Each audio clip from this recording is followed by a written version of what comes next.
There's an intelligence that's giving life. It's a consciousness. It must be aware of me. And when you're conscious, you're aware. When you're aware, you're paying attention. When you're paying attention, you're present. So if it's a consciousness, it's present with me. So I got to get present with it.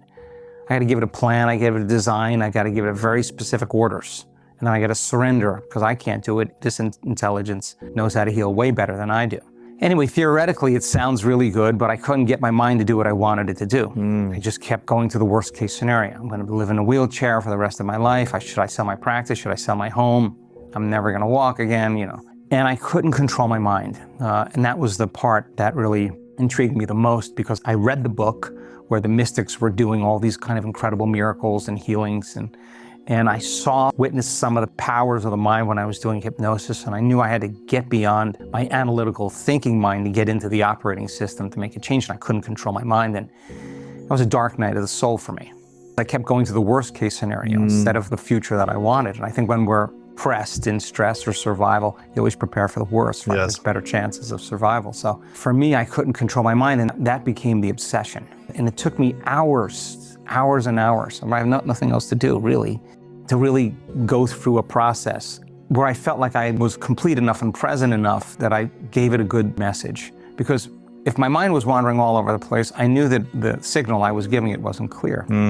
So anyway, what I didn't know is that I was learning how to pay attention and be present, and I was also firing and wiring a whole new set of circuits in my brain that was creating a new level of mind.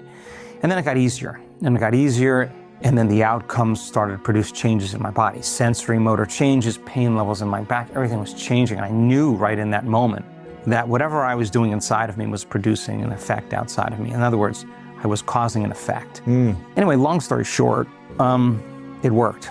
And I was back on my feet in 12 weeks, doing everything I was doing before.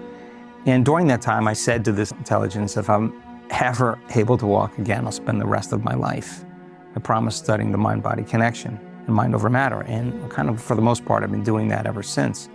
I was educated. I knew a lot about the spine. I'm talking to orthopedic surgeons that are telling me, you're never going to walk again.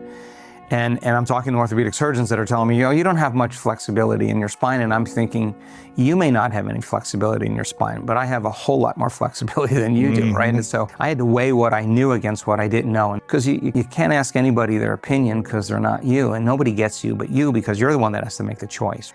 When I started noticing those changes, then my belief in what I was doing was just amplified by tenfold. In other words, I wasn't dreading doing it any longer. I was looking forward to doing it because I knew something was changing. All I needed was one thing.